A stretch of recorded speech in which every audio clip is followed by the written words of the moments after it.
Nadala ako ng galit kaya binugbog ko sila. Hindi, pinatay ko sila.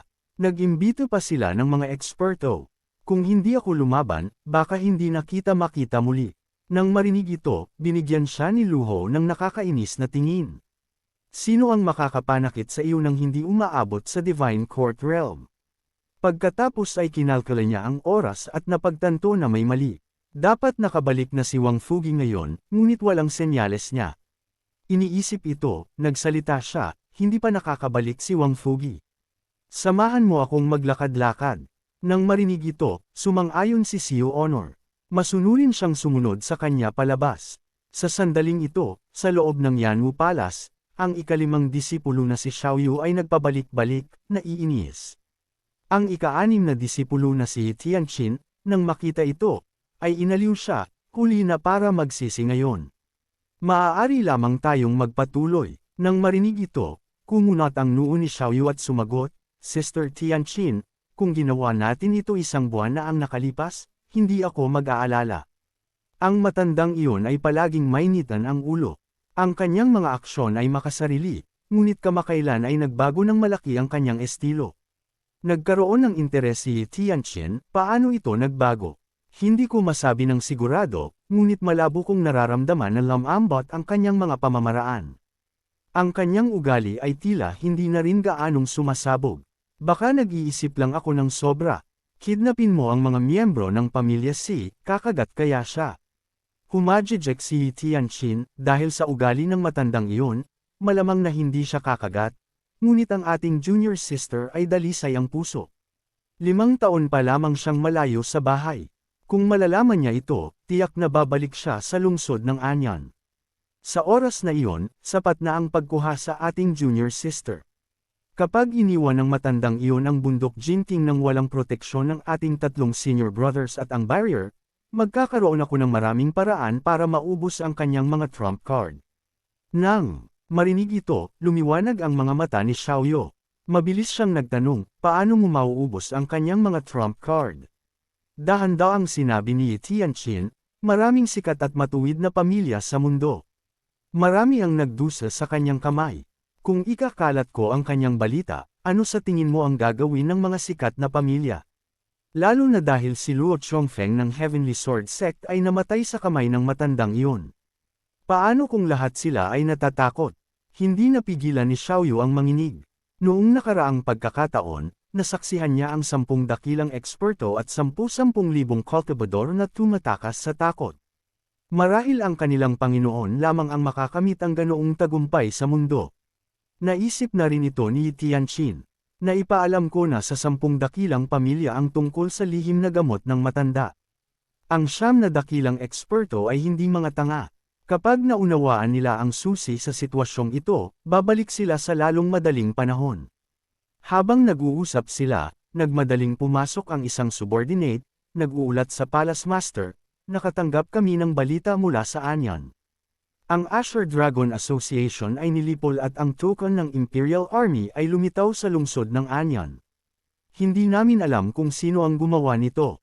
Batay sa mga bakas ng labanan na naiwan sa lugar, ang umaatake ay dapat isang cultivador na nakapagbukas ng lahat ng 8 meridians ng Brahma Sea Realm. Nang marinig ito, sinimulan ni Xiaoyu na suriin ang sitwasyon. Posible bang gawa ito ni Xiu Honor? Ang ating junior sister ay isang eksperto sa Divine Court Realm. Posible niyang lipulin ang Asher Dragon Association dahil sa kanyang ugali, ngunit hindi niya itatago ang kanyang antas ng cultivation. Paano kung umalis ang matanda sa bundok Jinting kasama siya? Iwinagayway ni Tianqin ang kanyang kamay ng may pagwawalang bahala at sinabi, malamang na hindi. Gayunpaman, para maging ligtas, magpapadala ako ng isang tao para imbestigahan ang pamilya Si kaagad. Magpadala ng isang tao na may portrait na ito para magbantay malapit sa tirahan ng Si sa lungsod ng Anyan.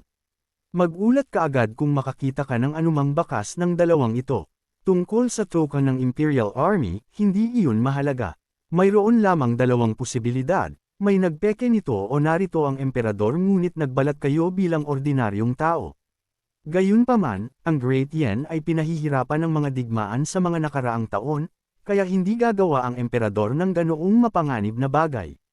Isang ngiti ang lumitaw sa mga labi ni Tianqin, Kaya senior sister, huwag kang mag-alala, kontrolado ko ang lahat.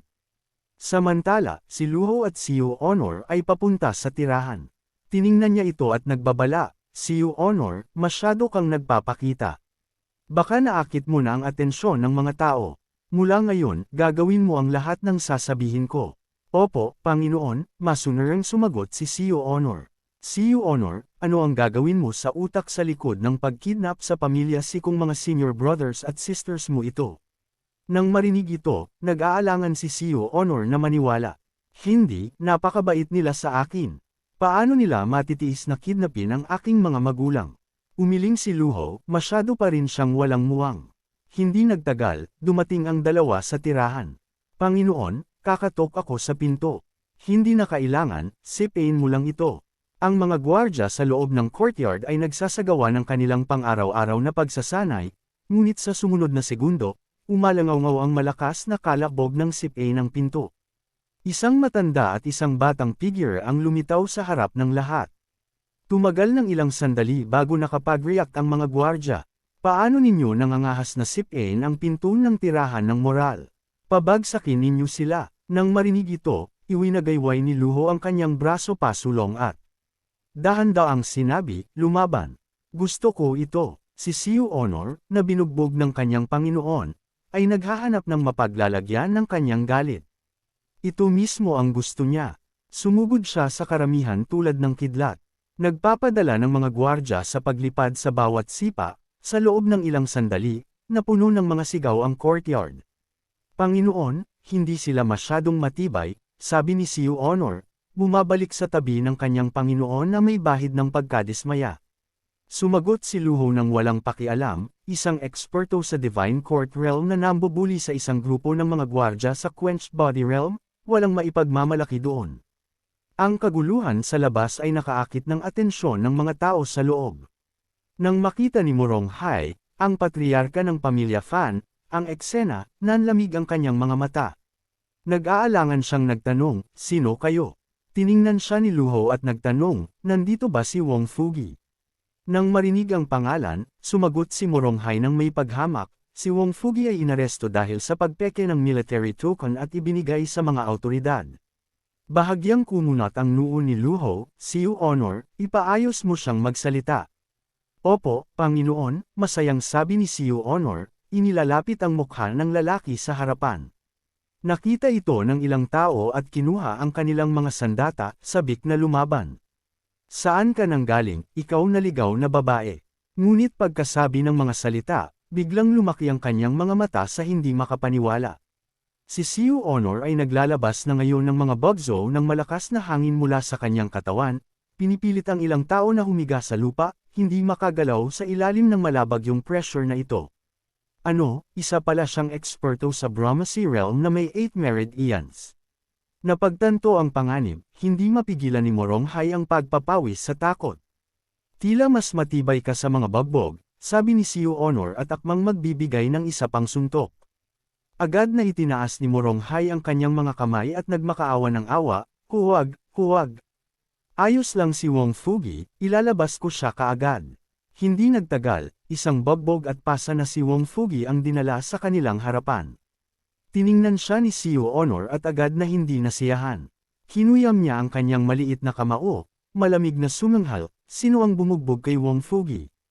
Ikaw ba iyon? Mabilis na ipinaliwanag ni Morong Hai na hindi siya iyon. Wala akong sama ng loob sa iyo, bakit ko gagawin iyon? Ikaw iyon, sabi ni Honor, itinaas ang kanyang kamao at akmang susuntok. Sa pagkakataong ito, nagsalita si Luho, may alam ka ba tungkol sa pagkidnap sa pamilya Si? Huwag kang magmadaling sumagot, kung sa tingin ko ay nagsisinungaling ka, Honor, baliin mo ang kanyang mga binti. Sige, Lolo. Sobrang nasasabik si Honor nang marinig na maaari siyang manakit ng tao.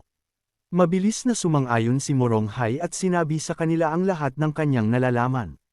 Bagaman matagal nang nag-aaway ang pamilya Fan at pamilya Si, hindi nila kayang kidlapan ang mahigit 100 miyembro ng pamilya Si sa magdamag.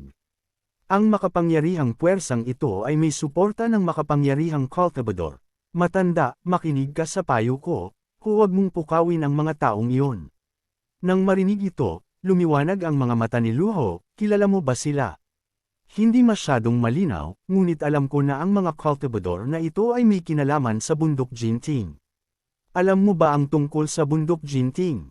Nang marinig ito, umiling si Luho, hindi masyadong nakakaalam tungkol dito. Sabihin mo sa akin ang tungkol dito. Hindi mo pa naririnig ang bundok Jinting. Tinitingnan ng aura at poster ng matanda, malamang na isa kang reclusive cultivator?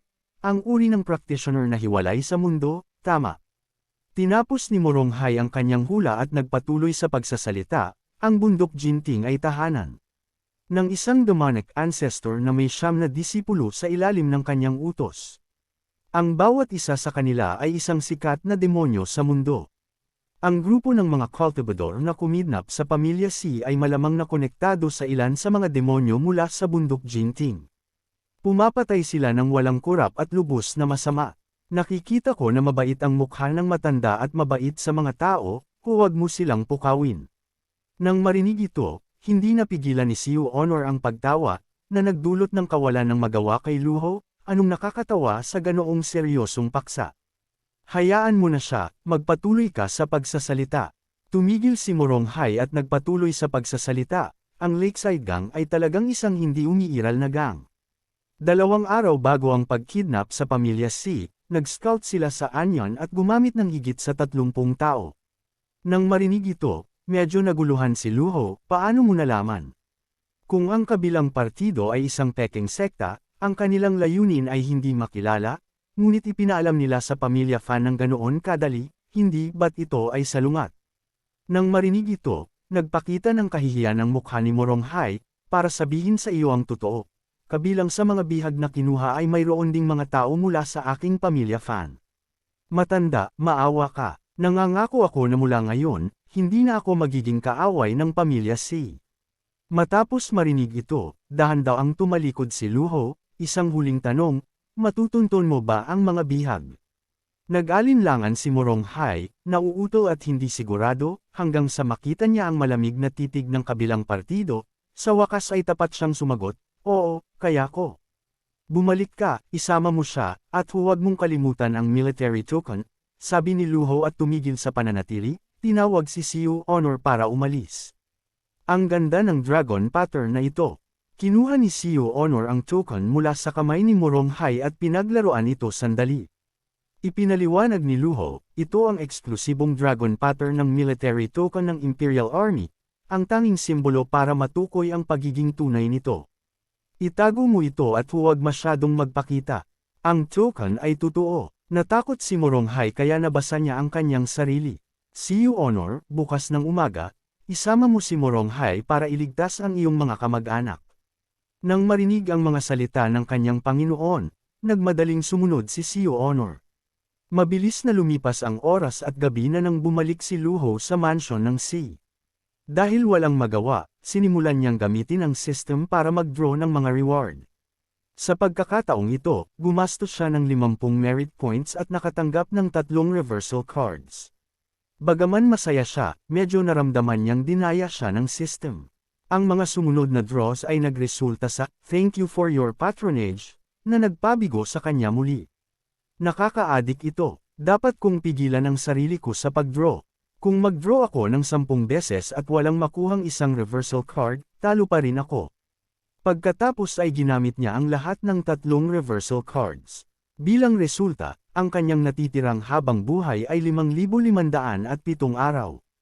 Ang pagbawi ng kanyang habang buhay ay nagpabuti rin sa kanyang paningin, ngunit nang kuskusin niya ang kanyang mga mata, bumalik ang lahat sa normal.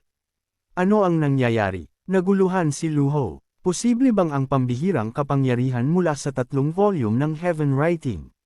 Kung gayon, paano ko ito magagamit? Ang system ay nagpahiwatig dati na ang cultivation method ng 3 volume ng Heaven Writing ay naiiba sa mga nauna. Sa madaling salita, lahat ng kanyang mga nakaraang karanasan at pananaw ay mawawala ng saysay. Maaari lamang siyang mag-explore ng mag-isa. Sa kaisipang ito, binuksan niya ang Heaven Writing interface at nagpatuloy sa pagbabasa.